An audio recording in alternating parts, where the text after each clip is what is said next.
No matter how long and how hard any job seems to be, there's always a way to do it. Always an answer to everything that seems to go wrong. And it looks as if the Gregory party have found the answer to their troubles. When Mrs. Gregory, her daughter Joan, Jerry Hall, and Captain Bradford were taken to the Euclidean city beneath the sea and given their freedom to roam through the city as they pleased, it proved that the freedom was mostly imaginary, as they are prisoners. Perhaps even more surely prisoners than they were on the Magic Island. The Euclidean city is built in 13 enormous natural caves under the ocean, the smallest of these rooms being 1 mile in diameter, and the largest nearly 2 miles across. The highest point in this weird city is 200 feet below the water, and escape has seemed impossible. Now, however, we find Jerry and Joan walking through one of the large caves, and they're mighty cheerful about something. But, Joan, are you sure G47 will keep its promise? I have told you repeatedly, Jerry, that G47 need not stoop to the practice of deceiving anyone. He is quite secure in Euclidia. Well, I guess that's right. He could let Tex work with those rocket ships all he wanted to, and still be mighty sure that there wasn't any danger of our stealing one of them. Captain Bradford is very clever, but even he would find it impossible to take a rocket ship out of these underwater caverns. Yeah, I guess he would. But if the Euclideans... Hey, where are we going? We are going to the transportation room, where we will be allowed to see all of the Euclidean methods of transportation. Okay, that's all I wanted to know. What were you about to say when you interrupted yourself? When I interrupted myself? Yes, Jerry, you were mentioning the Euclidean rocket ships and the impossibility of getting one of them out of this colony. Oh, yeah. Well, I was just thinking about how impossible that impossibility really is. Jerry, an impossibility is an impossibility. There are no degrees of comparison. A matter is either possible or impossible. You just saved me the trouble of trying to tell you that. If it's impossible to get all those submarine rocket ships and all the other gadgets these guys use to get around in, and if it's impossible to get them out of here, what good are they? Did they build them just to look at them? I stated that Captain Bradford could not get them out. The Euclideans get them out, don't they? Naturally. Then Tex Bradford can get them out. That does not follow. The Euclideans will impose certain restrictions on the captain. And when Tex gets ready, he'll smash those restrictions all to pieces. I hope you are correct, Jerry. You sound like your hopes were mighty weak. Say, Joan, our footsteps don't make any more noise. I had observed that. We are entering a section of the city where the floor of the cavern has been covered with the Euclidean noiseless steel. And our voices are getting that funny hollow sound they had up in that sound laboratory on the island. So they are. I believe that would indicate that we are approaching one of the more important sound testing laboratories on this level. Then maybe we'll see something interesting, huh? If we are allowed to see anything, it will prove interesting. Well, I'll agree with that.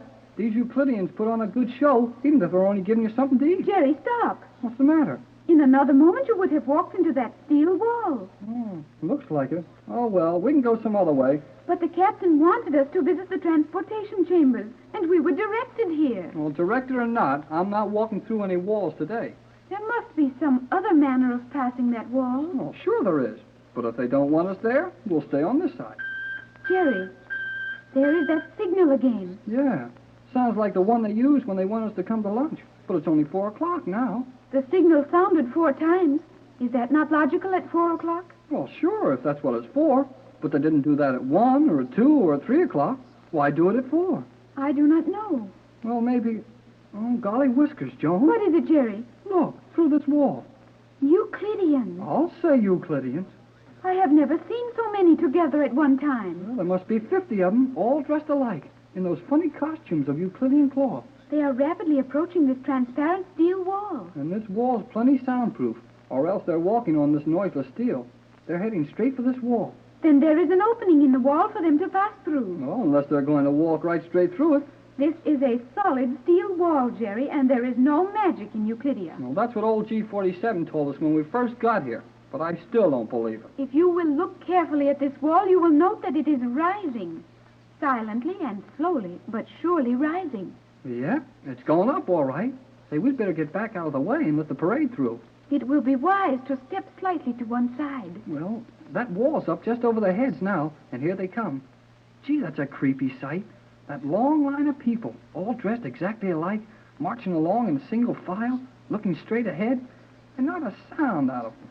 Needless conversation is not encouraged among the workers of Euclidia. Well, this bunch sure isn't wasting any words on us. I never knew so many blame people could have so little to say as the gang around this spooky place. I think we should attempt to pass under the wall while it is raised. Good girl, Joan. Come on. And if anybody stops us, they'll have to move out of that chain gang they're in. I'd be glad just to get in that chain gang and watch it bust up. Quickly, Jerry, the procession is nearly through. Okay, come on then. Only a couple of steps and we'll be on the other side of the wall. Well, we made it, and nobody tried to stop us. We are barely in time. The wall is sinking down to the floor. And that long line of spooks is marching off someplace. Jerry, what is a spook? Oh, a spook is something you see every time you turn around on Euclidia, and G47 says he hasn't any up. Oh, that is horrible English, Jerry. Well, maybe it is, but it's the way I feel. Oh, boy, our voices sound all right again. That is something. Yeah, and we're on the other side of the wall. That's something else. It will be difficult to decide upon our course. Huh? Oh, why, Joan, this is really something to see. I agree with you. Are you sick? Sick?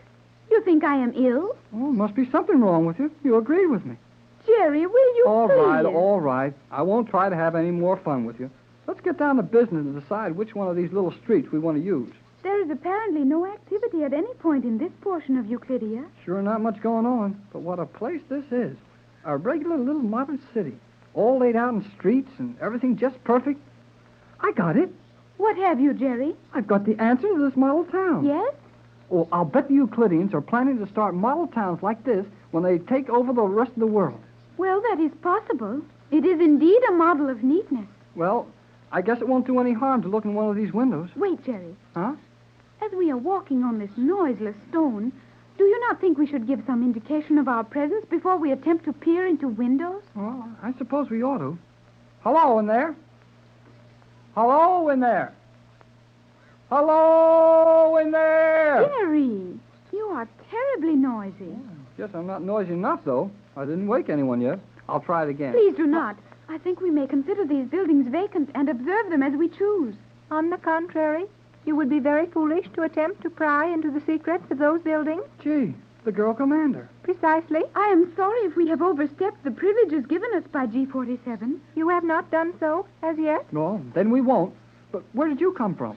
The building you have just passed. My quarters are contained in that building. You were correct, Jerry. These are occupied. Indeed, they are. These buildings are the quarters of the various commanders. You are now in Transportation Sector Number 1. This entire block is occupied by submarine commanders. The adjacent street houses airplane pilots. Well, we don't want to stick our noses in any place we're not supposed to see, but G47 told us we could look at anything we get into. That is a point on which I must question you. How did you get into this sector? We just walked in. Through the steel separation wall? That wall was raised to allow a long column of workers to pass through. We entered as they passed out. So, someone in the control tower is very careless. You must leave at once. But, Commander... Silence. You must leave at once. If you were found here, G47 would deprive you of all freedom and confine you to your quarters. Okay, Skipper. How do we get out? Follow me as rapidly as possible. I will personally allow you to pass through a private entrance in the rear of my quarters. Well, where will we be after we get there? I mean, what kind of a place will we be in? And how do we get from there back to our quarters? You will be in the agricultural chamber. You mean where the pigs and the chickens and the cows are? Precisely. You will be directly across the animal husbandry section from your own sector. But, Commander, how can that be? We have walked for miles, and we left that room at the beginning of our tour. The various caverns making up Euclidia form a rough circle. You have nearly completed that circle. Golly whiskers, Joan. We've been walking in a circle. Precisely. Now I will open the door, which will admit you to the agricultural section. Jerry, it is indeed the chamber in which we started our walk. It sure is. And is that the elevator to our quarters way over there on the other side? That is the elevator. One moment while I close this door. You need not trouble yourself to the extent of conducting us to our elevator. Silence. I have news for you. News for us? Precisely. Good or bad news? Your conduct will decide that. My opinion would be that you will, in all probability, utilize this news in a manner both foolish and dangerous. However, that is your privilege. Well, gee, you've got me all excited. What's the news? Your Captain Bradford is at this minute. Commander. What is the meaning of this interruption, Cleostra? I offer my apologies for that, but I was frightened by the thought that we might be overheard as you gave us this news. Yeah. What if somebody heard you telling us something you're not supposed to tell? Do not presume so far.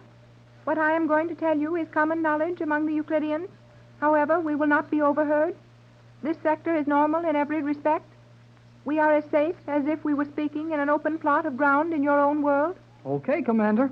What is it? Captain Bradford has been taken to the transportation laboratory, where we will see every device known to the Euclideans, including the rocket ships. We were aware of that. Here is something you were not aware of, and I think the one detail which G-47 has overlooked in guaranteeing your safe imprisonment here. Well, Captain Bradford has figured out a way to escape? Not as yet, but I would advise you to tell the captain this. Your homing pigeons may be found in the transportation laboratory. Jerry, those little homing pigeons. Oh, boy. If Tex can only figure how to get those pigeons up to the top of the water. Do not raise your voices, and do not discuss this with the captain in your quarters. Bring him to this section where we are standing now, immediately after lunch tomorrow. I will meet you here, obviously by accident. In the meantime, say nothing to the captain or to Mrs. Gregory.